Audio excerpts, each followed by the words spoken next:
This presentation is going to look at finding and using evidence to support a research proposal and the role of literature in this process.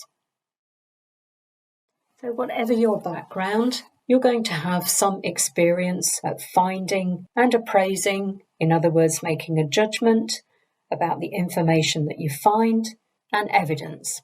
And these skills that you already have are going to be utilised in making a case for research funding.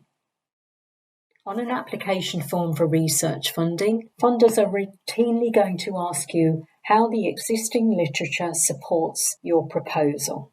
And a systematic review is a type of research method that brings together evidence, generally from research studies, to answer a predefined research question.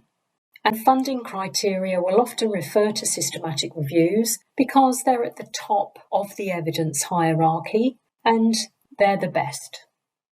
For example, the NIHR has a funding stream called Research for Patient Benefit, and the criteria asks applicants that where no systematic review exists, you should undertake an appropriate review of the currently available and relevant evidence, using as appropriate a predetermined and described methodology that systematically identifies, clinically appraises, and then synthesises the available evidence.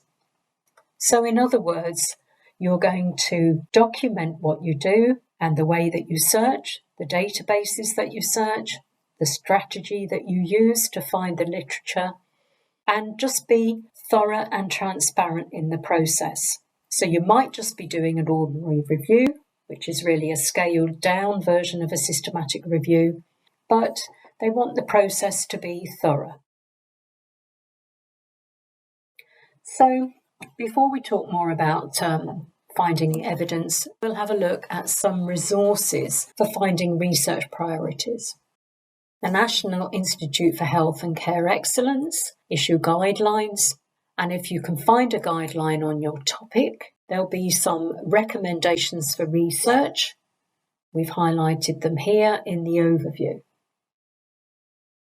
So the James Lind Alliance, it brings together clinicians, patients, and maybe people with lived experience of a certain condition or topic, and they come together to decide what are the most important questions, which are the top 10s here, in terms of research priority for this topic.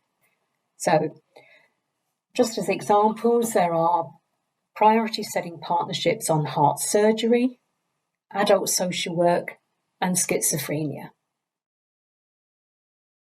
The Cochrane Collaboration is an international organisation that produces and disseminates systematic reviews of healthcare interventions. And they have a review list, which again has been prioritised by the stakeholders, and they have a database of systematic reviews. So again, if you can find a systematic review on your topic, the contents list should have a section on recommendations for research. So funders such as the NIHR, they issue calls on an annual basis, and you can sign up for email alerts so that you'll be notified whenever new calls are released. Charities offer funding for research as well, and the link here is to the Association of Medical Research Charities. So if you can find a charity in your topic area, you can see what they're currently asking for funding and what projects they've funded in the past. So, literature reviews. There are different types, and generally you're going to do a literature review before you submit your funding application so that you can see what evidence and research has been done before. The type of review that you do is probably going to depend on the time and the resources that you have. So, a literature review brings together previously published work on a topic, and you're aiming to identify what's been done previously so that your research will be able to build on or consolidate previous work, avoiding duplication and identifying any omissions or gaps in the evidence. So a scoping review or a scoping search is often the first thing that you will do, because it's just a general broad search to determine what kind of literature has been done before, what's the extent and nature of that literature, and you should be prepared to change your research topic or the focus of your research depending on your findings. Again, scoping reviews are often published in their own right, just as systematic reviews are, and they share several of the characteristics of the systematic review. So I've chosen a paper here, The Stigma Associated with Gestational Diabetes Mellitus, and it's a published scoping review, and the authors set out very clearly what methodology they followed. And this methodology is broadly similar to the methodology that you would use for a systematic review. So it will involve the sort of search strategy, so any terminology that you've used in your literature searching, the databases that you searched, when you searched them, and how you selected the studies for including or excluding in your review. And the quality appraisal, or the critical appraisal, that's making a judgment about the quality of those primary studies. And generally, a tool or a checklist is used to do this. So that's a series of questions, and you can ask the same questions to each type of study within a particular design, for example, randomized controlled trials. And it helps you to score the primary studies and make a judgment about how thorough and how well they've been done. Then you're going to have a look at the data and the results. Often you can put this out in table form, so you can see what studies have been done, how many patients were involved, etc. And then the discussion of your results. It might give some implications for clinicians, and importantly, you're going to state the implications for future research. So narrative reviews are often called literature reviews, and the term is used interchangeably. And to some extent, a narrative review is just like a scaled down version of a systematic review. And as we've heard, the NIHR are asking for a thorough and transparent methodology. So you need to document what you do and record the steps that you've undertaken and why. Mixed methods reviews, they're becoming increasingly common, and you can add qualitative elements such as interviews or focus groups, which maybe give a more holistic picture of the topic that you're looking at. And you may do this work with patients and the public before you apply for funding, so that, again, you're making a good case for the research that you want to do. So some of the characteristics of a systematic review. And generally, a systematic review is a team effort. So they may take several months to do, they're a good thing to be involved in. Librarians and information specialists often get involved in systematic reviews, and they can undertake the literature searching or advise on the literature searching. And it's a way of pooling skills with people who've got the subject or the clinical knowledge. So it can be quite a supportive thing to be involved in. And of course, you're going to be published. Prospero database, we suggest that you check this before finalising any systematic review, just to make sure that a systematic review has not already been registered. So as we've said, systematic reviews are at the top of hierarchy of evidence. And where you have many quantitative studies, usually randomized controlled trials, the systematic review can use a technique called a meta-analysis to combine the results of several smaller studies, which gives a more precise estimate of an intervention's effectiveness. Qualitative systematic reviews, they're really aiming to illuminate the topic. So you're bringing together the findings in a sort of thematic way. So literature searching is really a sort of series of steps. You're trying to develop a clear, answerable question. So that really means that you need to understand the subject. You need to read around it thoroughly and think about the way that this is described, the key words and the synonyms. So I suggest here that you look at a key paper on the topic.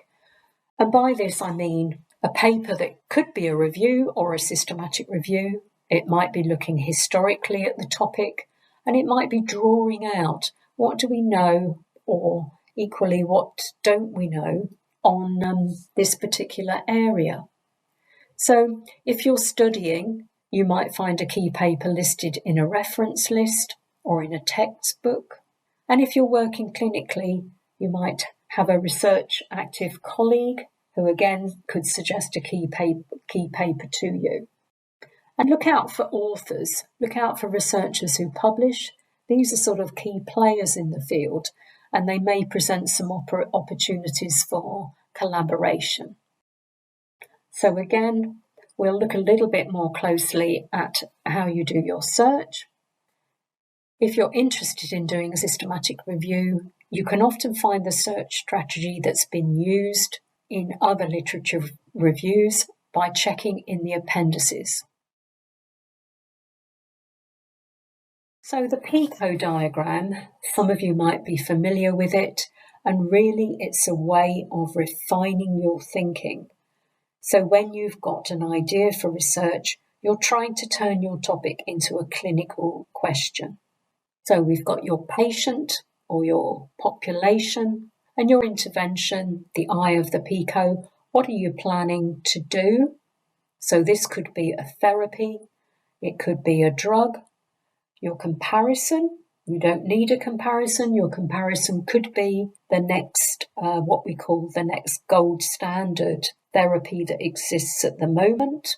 And then again, your outcome, you might be looking at decreasing pain. So we're breaking down a question with the PICO. Is osteopathic treatment effective for adults with acetabular labrum tear, experiencing pain and limited hip function? And again, you can see how we've broken this down. You only actually need 2 elements of your PICO to do a search.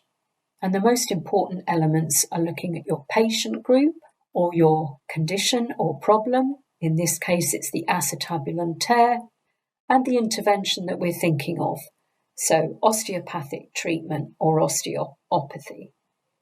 And you only need these 2 elements in order to be able to do a search. And, don't worry about doing speculative searches and seeing what you find.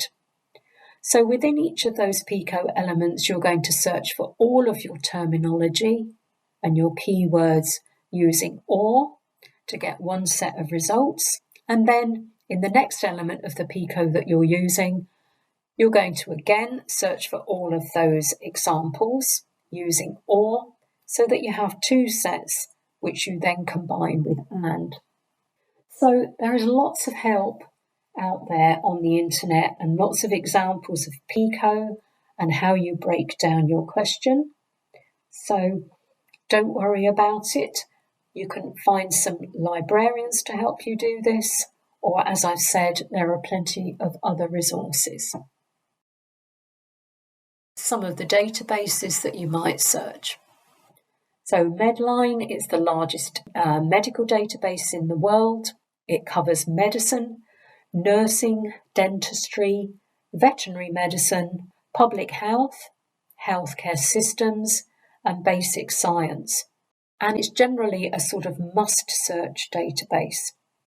Embase is also a large database, and that's really essential if what you're thinking of is anything sort of drug-based or pharmaceutical. CINAHL is a database for nursing and allied health. And then Cochrane, as we've already said, is, again, the major source for systematic reviews. If you were doing a systematic review, you might want to search all 4 of those databases. If you were just doing an ordinary review, you might just choose to do 1 or 2 of them. But again, you need to document, and you need to state what you're planning to do. Added on, you might have some subject-specific databases, and I've just made suggested three examples here. And then ongoing and current research databases. And there's a whole series of these, and they generally just need simple searching. So you would just use keywords or phrases. Prospero we've mentioned for systematic reviews. And then there are several databases for clinical trials. The Journals Library here brings together all the funding streams from the NIHR and the published outputs. And again, if you're doing a systematic review, you have to think about grey literature. So there's a suggestion here. So libraries. Libraries and librarians, very helpful for all of the things I'm talking about. Libraries can help you to gain an Athens account. So this is a national authentication scheme which allows you to use the electronic resources that the library subscribes to. So databases of journal articles, probably going to be of your main interest, and any references that you find may have links to the full text, so you can go straight to the full article. So again, healthcare libraries will have lots of resources of their own, or will be able to point you at resources. So there'll be courses and workshops, and you may be offered, or you may be able to get a one-to-one session with a librarian to help you develop a search strategy. If you're a bit unsure about your nearest healthcare library, the link here is to the directory for the whole of the UK.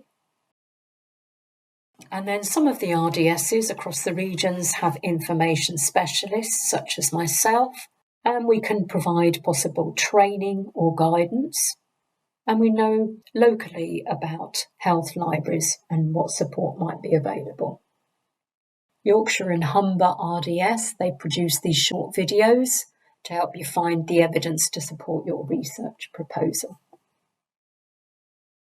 NHS England produce some tutorials which are aimed at clinicians and non-clinicians, and these are a sort of modular type, 20 minutes, interactive, and they have a module on developing a search strategy.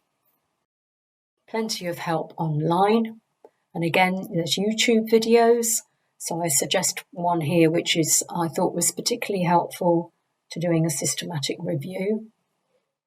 And lots of university libraries produce their own sort of guides and resources.